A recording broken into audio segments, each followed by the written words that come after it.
है सरदार का तो पाकिस्तान से संबंध है, कनाडा से संबंध है, अमेरिका से संबंध। प्राइम मिनिस्टर सरदार क्यों नहीं बनाया? सेकंड प्राइम मिनिस्टर सरदार क्यों नहीं बनाया? थर्ड प्राइम मिनिस्टर सरदार क्यों नहीं बनाया? भेदभाव तो आपने किया, आपने अब उस सरदार को अपना हक नहीं दिया है। हर बार हमारे सिख भाई को क्यों टारगेट किया जाता है? इससे पहले भी जब केंद्र का इलेक्शन था उस समय भी आंदोलन कर रहे थे हमारे सिख भाई, तो उनको टारगेट किया जा रहा था। गांधी को इस्तीफा देना चाहिए, जो जाति की बात सबसे पहले वो करता है। जाति की बात कौन करता है ये बता। रवि भाई ने क्या बोला? यहाँ पे इमरजेंसी लगेगी और हम दिखा देंगे। ऐसी फिल्में देश के अंदर चलाओगे आप? अरे डूब के मर जा। तेरी तो ऐसी ऐसी फिल्में हैं कि पूरा देश जानता है कि तेरा चरित्र कैसा है। शर्म आनी चाहिए कंगना रनावत को। आज कितने बड़े डूब के मरने वाली बात है कंगना के लिए कि उसी की पार्टी के नेताओं ने उसका बायकॉट करा और कहा कि इसके बयानों से पार्टी का कोई मतलब नहीं है। कंगना रनावत के जो उन्होंने बयान दिया था उस पर बहुत ज़्यादा विवाद हो गया और बीजेपी ने अपना जो है उससे पत्ता भी कटी, लेकिन फिर भी जो किसान हैं उस पर कह रहे हैं कि कंगना से माफ़ी मांगो और कांग्रेस कह रही है कि कंगना को पार्टी से बाहर कर देनी। कंगना के बयान को कैसे देखते हैं किसानों के लिए आप? कंगना रावत नई आई है, ठीक है ना, उसको अभी मालूम नहीं है जिस पार्टी के तू सपोर्ट कर रही है वो 99% आज नहीं बताएगी तू। कल को जब तेरे को पार्टी से बाहर निकाल दिया जाएगा और जब तू दूसरी पार्टी बनाएगी तब तू बताएगी कि बीजेपी लोग 95 क्या 100% और 101% ही। आप एक मिनिस्टर को छांट के देखो, आपको पक्का पता चल जाएगा। पॉलिटिशियन काम उसका होता है जो एरिया का बहुत। तो आप एक किसान को 25 साल से तुमने मतलब पहले 5 साल में भी उसकी डिमांड पूरी नहीं की, उससे पहले उसके 5 साल में नहीं की, उसके 5 साल में नहीं की। अब ये तो बताओ कब करोगे? 25 साल तो हो गए हैं। कंगना तो ये कह रही थी कि चाइना से संबंध है। हाँ भाई है, सरदार का तो पाकिस्तान से संबंध है, कनाडा से संबंध है, अमेरिका से संबंध। मोदी तो वहाँ घूमता है। टोटली एक ही बंदा टेररिस्ट है और हर कंट्री के लिए हम टेररिस्ट है। हम पाकिस्तान के लिए टेररिस्ट है, समझ में आ गया। हम इंग्लैंड के लिए भी मैं सरदार टेररिस्ट है, जापान के लिए भी हम टेररिस्ट है। अरे सबके लिए तो टेररिस्ट है। जो अपनी डिमांड का किसान मांग रहा है तो मतलब हर किसान एरिया में जहाँ जहाँ खालसा है, जहाँ जहाँ अपना हक मांगते हैं उनको पहले तो तुम लोग क्रांतिकारी कहते थे। सुभाष चंद्र बोस को क्रांतिकारी कहते थे, उसको बोलो टेररिस्ट। हमें टेररिस्ट बोलते हो तो वो उसको क्रांतिकारी क्यों बोले? उसको भी टेररिस्ट बोलो, बोलते क्यों नहीं टेररिस्ट? आप सुभाष चंद्र बोस की हिस्ट्री का पता करो। आपने पहला प्राइम मिनिस्टर सरदार क्यों नहीं बनाया? सेकंड प्राइम मिनिस्टर सरदार क्यों नहीं बनाया? थर्ड प्राइम मिनिस्टर सरदार क्यों नहीं बनाया? भेदभाव तो आपने किया, आपने अब उस सरदार को अपना हक नहीं दिया।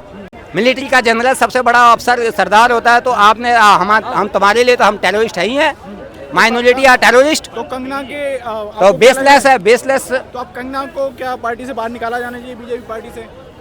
आज तो आई है, एमपी पार्लियामेंट बन के आई है, अब नया पहली बार जिंदगी में देखी होगी। अब उसको मुंह से निकल गया होगा। पहले तो पार्टी में ज्वाइन करने के लिए एक स्टेटमेंट देना पड़ता है, वो स्टेटमेंट दे के वो अंदर आ गई, इलेक्शन जीत गई।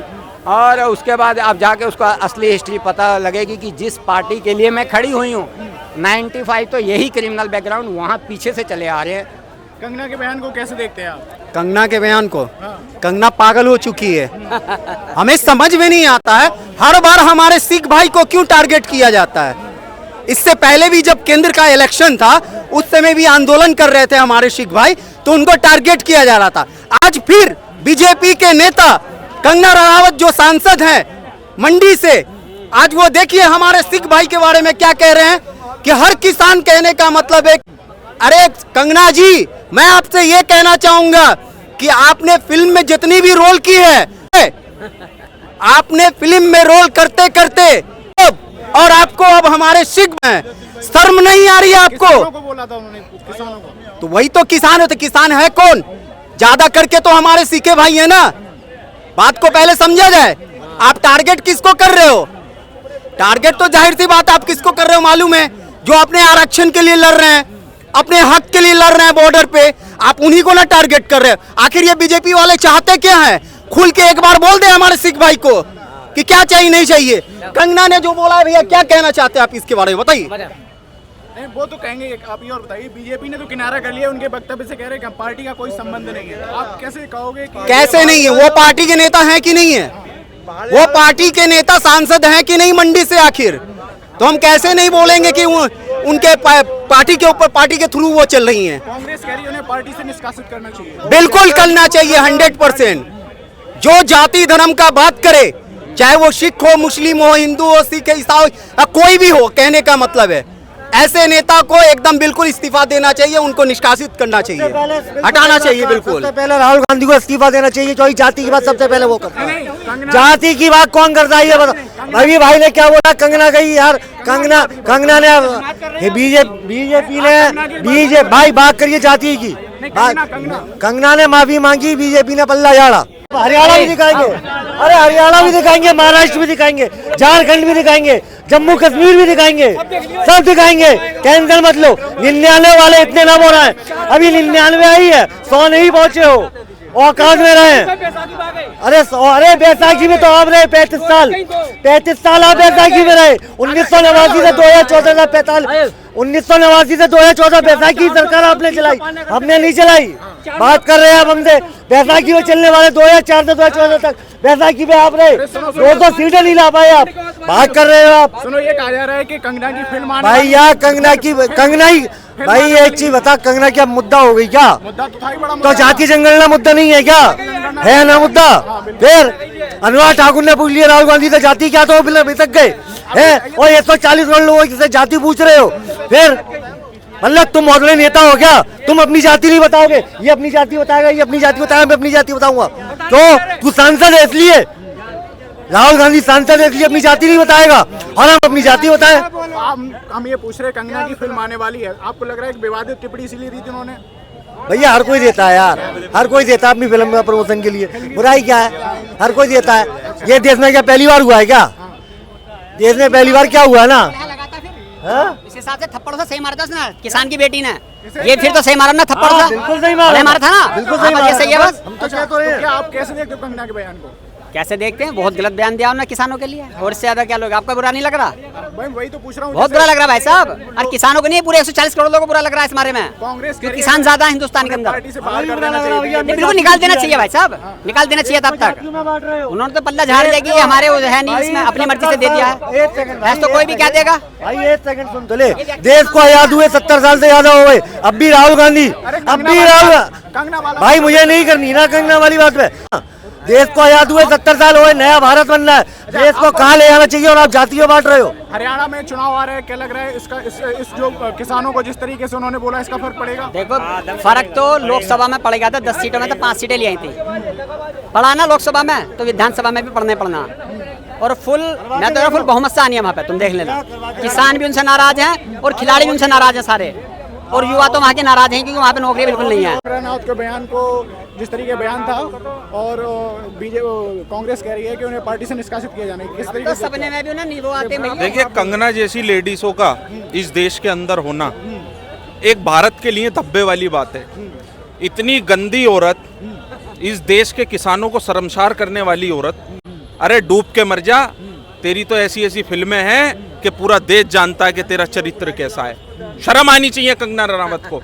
आज कितने बड़े डूब के मरने वाली बात है कंगना के लिए कि उसी की पार्टी के नेताओं ने उसका बायकॉट करा और कहा कि इसके बयानों से पार्टी का कोई मतलब नहीं है। इससे साफ संदेश जाता है सभी नेताओं के लिए कि अगर इस देश के अंदर नफरत फैलाने की बात करोगे और ऐसी गंदगी फैलाने का काम करोगे तो इस देश की जनता भी इलाज करेगी और तुम्हारी पार्टी खुद तुम्हारा इलाज करेगी। मैं कहना चाहता हूं उस मंडी की जनता से कि इस संसद की मंडी में इसे क्यों भेजा आपने जिताकर? ये लोगों के मुद्दों की बात नहीं करेगी।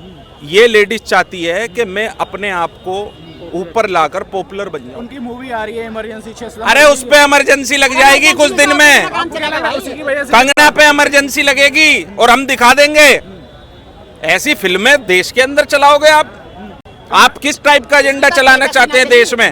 आप चलाना चाहते हैं इस देश के अंदर, बताइए। शर्म आनी चाहिए। सेंसर बोर्ड ऐसी फिल्में पास कर देता है। आप इंदिरा गांधी से तुलना कराना चाहते हो ऐसे लोगों की? इंदिरा गांधी के पैर की धूल भी नहीं है कंगना रनावत। शर्म आनी चाहिए उसको। जब अंधभक्ति का चश्मा चेहरे पे चढ़ जाता भाई साहब, तो वो चश्मा इस देश की जनता उतारने का काम करती है। इसी की तरह एक लेडीज थी स्मृति ईरानी, जिसका अमेठी की जनता ने इलाज कर कर भेजा। उसने खूब लगातार अपने भाषणों के अंदर क्या कहा रात दिन दिन बद्दी बद्दी गालियां बकी। आज क्या हो गया इलाज आपका? देखिए, देश का जो अन्नदाता है वो चाहे किसी भी परिवार से हो, जाट हो, गुजर हो, किसी भी समाज से आता हो, वो किसी धार्मिक मुद्दे को नहीं। आपने किसान को लेकर जो राजनीति इस देश में फैला दी, जो गंदगी फैला दी, वो अब इस देश को बर्दाश्त नहीं करेगा। आज हरियाणा के अंदर वो हालात है कि कोई पूछ रहा, कुत्ता भी नहीं पूछ रहा इन लोगों को। देश की बेटी का अपमान करा, वो गोल्ड मेडलिस्ट जिनने देश का गौरव बढ़ाने का काम विदेशों में करा, 4 बार की चैंपियन को हराया, आज आपने क्या करा? वो सबसे जीत गई देश की बेटी, लेकिन इस देश के सिस्टम से हार गई। बहुत अच्छा। वाह वाह क्या बात है। लेकिन